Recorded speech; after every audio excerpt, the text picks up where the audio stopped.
Email and instant messaging. I'm Dr. Mary Cecil. Email is a major area of focus for information governance efforts because it's the most common business software application. It's the backbone of business communications, and email is the leading piece of evidence requested in the discovery phase of trials. So it's critically important to implement information governance message for email communications. Email communications may contain discoverable information in litigation, and a percentage of them will be declared formal business records.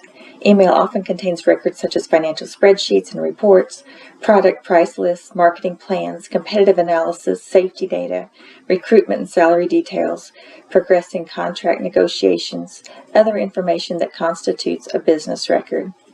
And email systems can be hacked, monitored, compromised, and cause far-reaching damage to a victimized organization. The damage can occur slowly and go undetected while information assets and business values are eroded.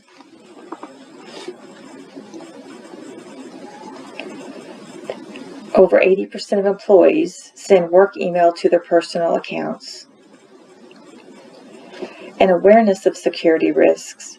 This behavior does not act as a deterrent. People understand this is wrong, but there's still a need to do this. And the top two frustrations users have with work email are restrictions on mailbox size, which has a negative impact on email management, and the inability to send large attachments. The second issue often forces workers to use a personal account to send and receive necessary files. If size limits are imposed on mailboxes and attachments, companies must provide a secure alternative for file storage and transfer. Otherwise, employees are pushed into risking corporate information assets via personal email. The scenario not only complicates things for email administrators, but has serious legal and regulatory implications. And the issue is lack of information governance. There are security, privacy, and records management issues. There's lack of clear email policies and weak communication of existing guidelines. So in creating email policies, here are some good guidelines to follow. Email policies can be part of your information governance program, but they can't be too restrictive. They need to be realistic. It may be tempting to create catch-all restrictive policies that attempt to tamp down behavior, but those just can't work. An important step is consulting with the stakeholders to understand their usage patterns and their needs. And you may have to go through several drafts of the policy and allow for input. It may be determined that some exceptions may have to happen. Information governance guidelines and policies need to refer to technology in a generic sense. It needs to be based upon technology rather than specifying specific software like Exchange or Outlook. That is to say, they should be written so that they're not in need of revision as soon as you adopt Gmail, for example. Developing organization-wide information governance policies is time-consuming and expensive. They are a defensive mechanism that does not need to produce revenue, so managers pressed for performance often relegate policymaking to a low-priority list. It's a tedious, difficult task, so organizations should aim to develop policies that are flexible enough to stand the test of time, so you don't want to change them often. But that does need to have a review process, so periodically, review the policies, accommodate changes, the law, and technology. Your policies also need to include retention plans, archiving, and destruction. Destructive retention is the approach to email archiving, where email messages are retained for a limited time, perhaps 90 days or 6 months, followed by their permanent manual or automatic deletion of messages from the company's network, so long as there is no litigation hold or the email has not been declared a record in accordance with information governance and record management policies. Implementing this as a policy may shield the enterprise from retaining potential email that may be a potential litigation email. For heavily regulated industries such as healthcare, energy, financial services, organizations may need to archive emails for longer periods of time. This statement does not need to specify the technology used. It does not need to specify the mode of transmission. The policy is neutral enough to cover not only email, but instant messaging and social media, cloud computing, mobile computing. The policy doesn't need to specify the method or brand of the encryption technology, so the organization can select the best method and technology available in the future without changing the policy. Consider the massive amounts of email exchanged. Most email messages do not rise to the level of being a formal business record, but some of them do and are subject to information governance, regulatory compliance, and legal requirements for maintaining and producing business records. Managing e-records is primarily a legal issue, especially for public and heavily regulated companies. Often lumped in with other information technology concerns, the retention of email and other e-records is ultimately a legal issue. Other departments, including records management and business units, should certainly have input and should work to assist the legal team to record retention challenges and archiving solutions. But email and e-record retention is fundamentally a legal issue, particularly for public and highly regulated companies. There are good reasons to archive email and retain it according to a specific retention schedule that follows your organization's information governance policies. Having a handle on managing email archives translates to being able to efficiently and rapidly search and retrieve exactly the right message, which can provide a significant legal advantage. It gives your legal team more and better information and more time to figure out how to leverage it in a legal strategy session. This improves the odds in your favor. Office 365 can help with managing your records management policy. Hi, I'm Chris McNutt, Senior Product Manager on the Office 365 team here at Microsoft. Ensuring that information is protected with retention and records management policies is essential to our mission for Office 365. We're going to take a look at our Security and Compliance Center and how we are using data governance labels to enforce standard policies. Let's take a look. Here, I'm going to set up a new label for legal contracts.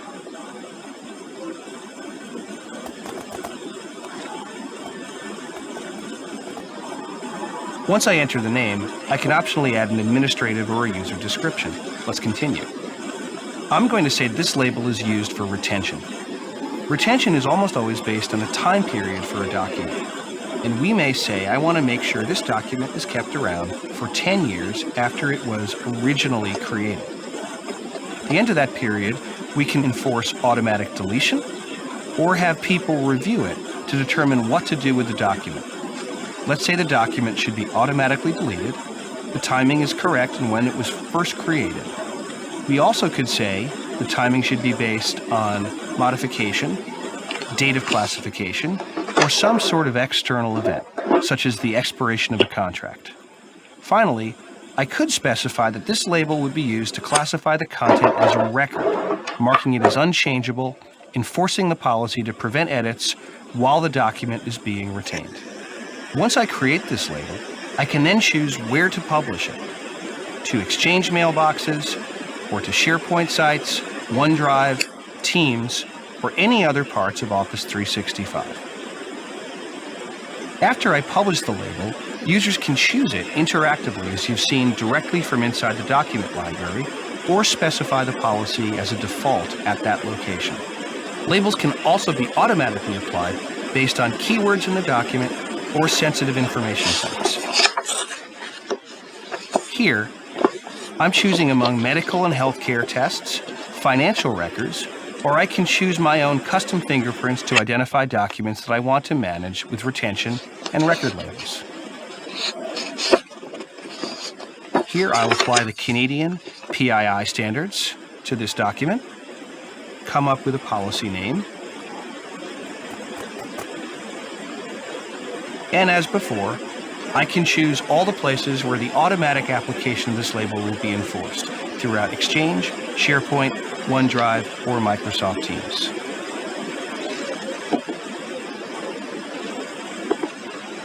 Let's look at instant messaging.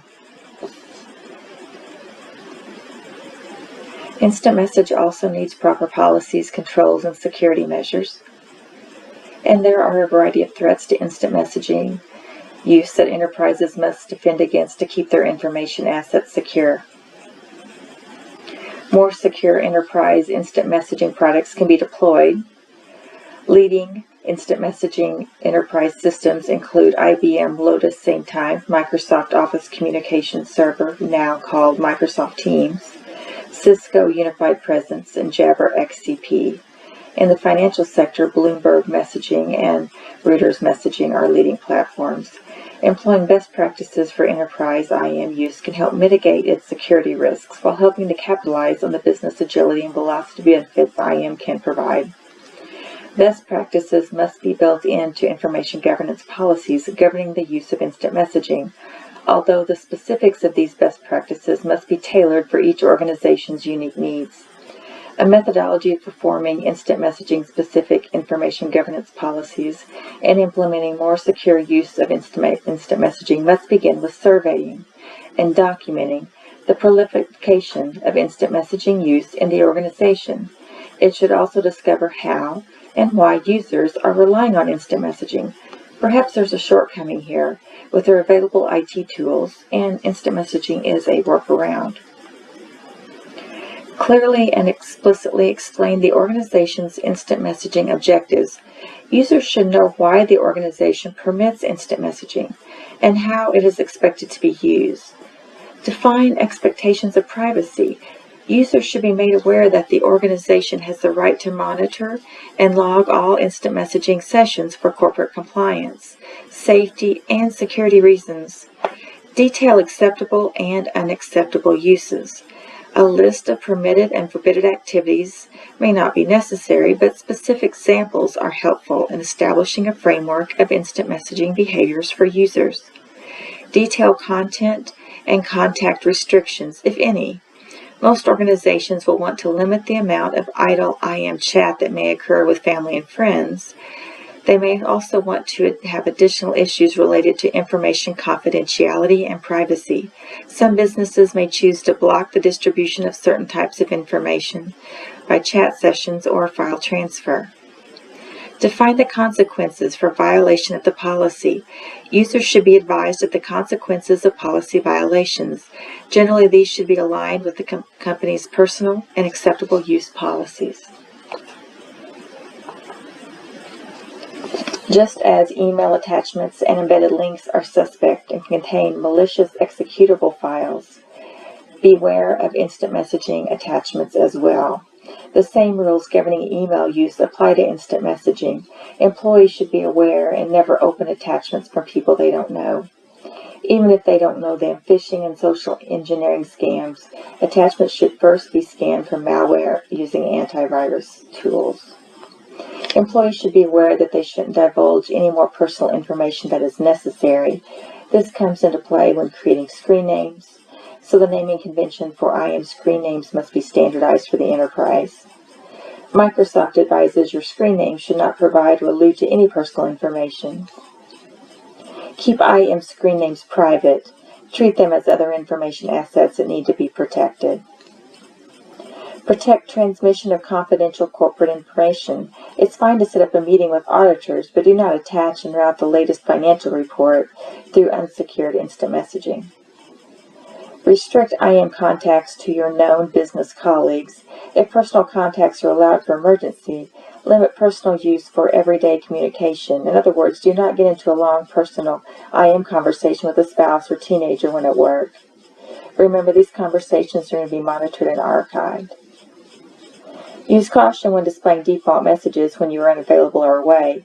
Details such as when an employee is going to have lunch or when their child is being picked up from school may expose the organization to liability if a hacker takes the information and uses it for a criminal purpose.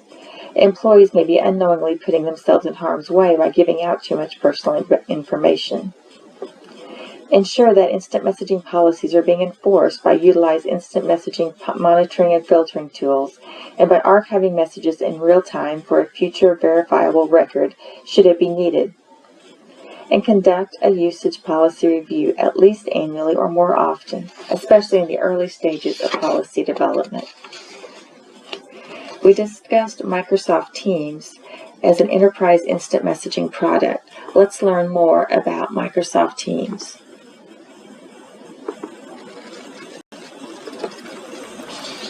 Hello everyone, and welcome to Microsoft Mechanics Live. Coming up, we're going to show a whole tour of Microsoft Teams. If you're new to it, we're going to take a closer look at how you can actually use it as the hub for teamwork in Microsoft 365.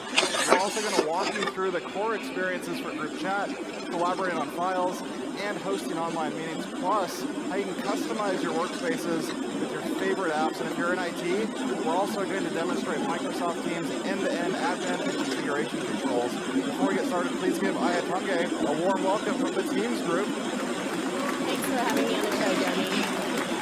All right, so Microsoft is all about making sure that we can be creative, build the best content, really collaborate, and then be creative with anybody that you work with, and do that all very securely. Where does Teams play a role in all of that? Sure, so just like you said, Microsoft Teams is the hub for teamwork. It allows you to communicate and collaborate in a single and secure location. So you can really think about it as a 4-in-1 solution. You have your messaging, which is a rich chat-based experience, your online meetings where you can always stay connected, as well as your calling capabilities built on a worldwide network, and you have your native integration with the familiar Office apps. And of course, with all this comes your enterprise-grade security to protect your data, as well as the compliance and security controls that you'd expect with the Office 365 suite. And all these experiences are built for the web browser as well as in your apps, so you can use all of your devices from Windows, Mac, iOS. Also, recently we extended the power of Teams to industry-specific benefits. That includes highly regulated industries such as healthcare, but also broader areas such as first-time workers. As you see here on the screen, we have Shifts, which is our new schedule management tool. Right, we recently actually published a show on first-time workers and those capabilities. You can check that out on Microsoft Mechanics. But today we really wanted to actually focus on the Office workload kind of IT admin experience. It's still relatively new. I think a lot of people are probably looking at and starting to adopt Teams right now. How do you use Teams in your day-to-day work? So let me show you. So here I am in my Microsoft Teams desktop app. And you can see here in the left navigation bar we have activity, chat, teams, meetings, calls, and files. And in the ellipses here, we recently have the Shifts experience added. So if you're interested in that, I highly recommend it. Earlier on the screen, Exactly. But I typically start my day in the activity, and this is really where I see all my information coming from. But I like to use the filter button to really choose out the most important information. And my favorite one is always looking at my account. And this is how I really create my to-do list in the morning. Then I can jump to chat. And this is where I have my private one-on-one chats as well as my group chats. And to just keep myself organized, I like to pin chats to the top that I use on a regular basis so I can stay really efficient, but I also have my recent chats right now. Then I get to teams. And this is really where all the collaboration happens. You can see here I'm a part of a couple different teams. I'm part of a corporate IT team. And decide as an organization whether you want to have a team at the department level or at a project level. And every team has a set of channels. And the way to think about channels is really a shared workspace where you can communicate and collaborate in a single location about a particular topic. So anything Teams upgrade related will be in a Teams upgrade channel. And so you can see here my knowledge share channel is bolded, and that means that there's new information in there that I haven't read yet. And if there are extra declarations, that means it's an important message or if I'm having a necessary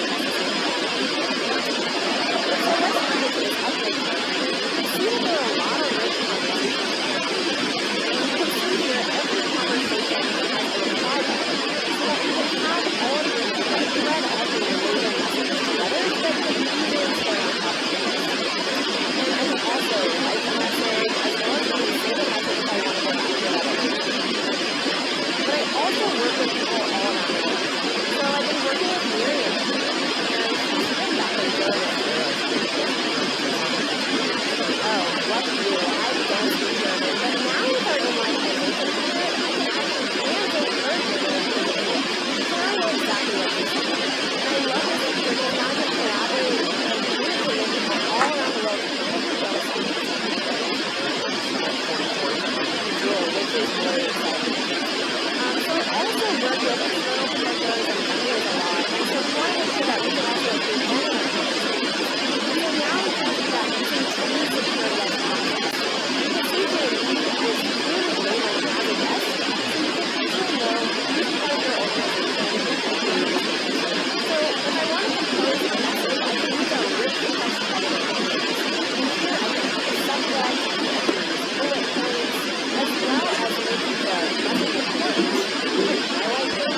using files and showing files, even though we get all of that great benefit from our team at Ready Here to IT, users don't actually see it. They don't know where the files are being stored. They don't know that their files are locked in the library somewhere. It's actually just here in files or in the context of apps. It's super seamless for the average person to just pick this up and start. But it's also important to make sure that our teams stay in the flow and in the context of their work. One way that we're trying to do that is by allowing you to actually customize their shared workspace. And you can do that now by creating a file or adding a version of an active service so that you have your content and real-time updates really just a click away. That's where they're going to see Power BI as a dashboard. It's a planner.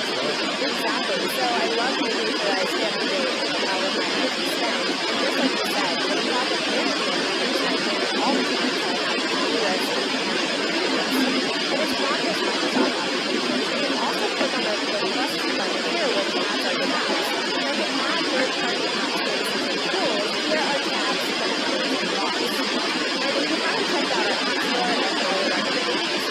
Very cool. Why don't you just go down the navigation bar and talk about something important to everyone in the meetings and the calendar?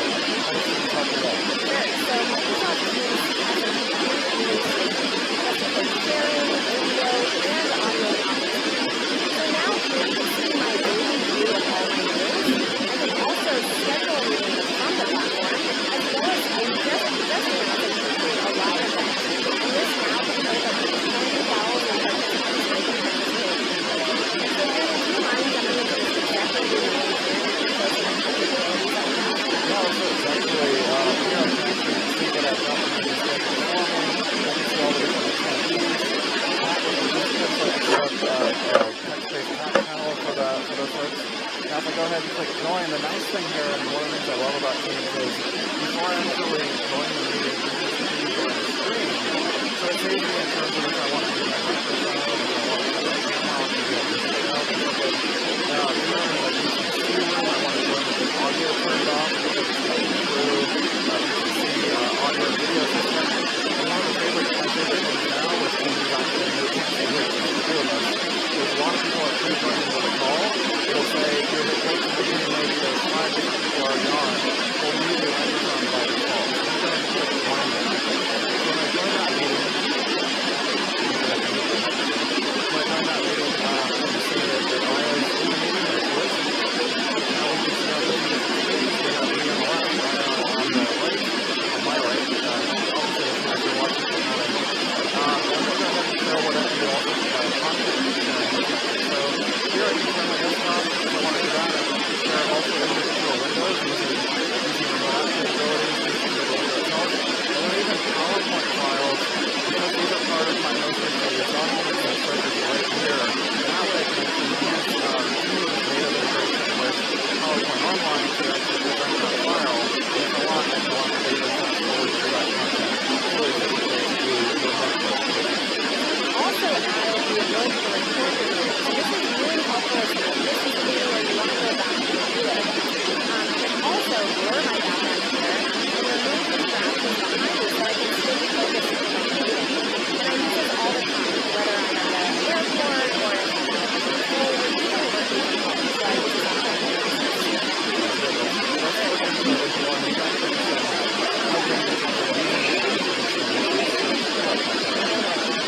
See that I've recorded this training rollout already, and now I can click into it and watch the meeting in its entirety.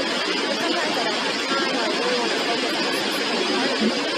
And now with our transcription services powered by Microsoft Teams, I can turn on caption on to see exactly what's being said. But I can also search for specific keywords. In this case, I'm interested in guest access. So now I can actually click into this, and the meeting recording will jump right into it. And now I can pay attention right from here, make sure I have all the information, and action. It's really great if you weren't in that meeting or maybe late to that meeting, somebody mentioned your name, and you want to search for your name, for example. Really cool stuff to be able to search the captions and find exactly that point in the meeting. So can you tell us a bit more beyond the meetings, what else we can do with the team? Sure. So we also have PSTN calling integrated into your Microsoft Teams configuration. You now have all of your call controls here, as well as your phone number, your speed dial, your favorites, as well as all your contacts, your call history, and your business. So switching gears though,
used per user as well.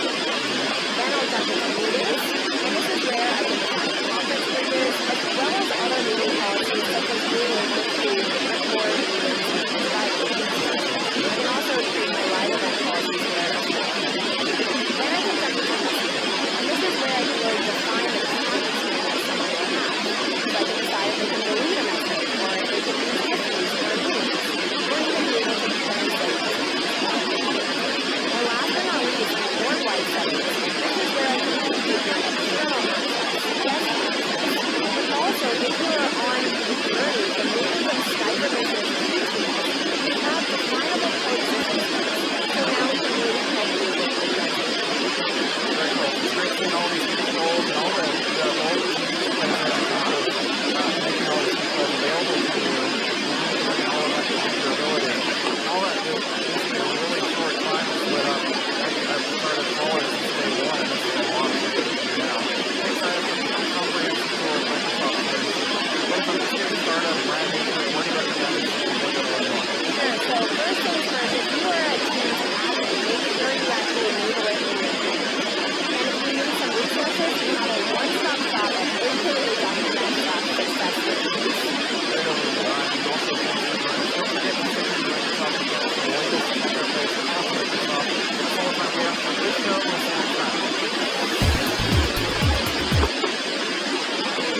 So we have looked at email and instant messaging. We've looked at the risks and how to mitigate those risks, particularly with the use of information governance.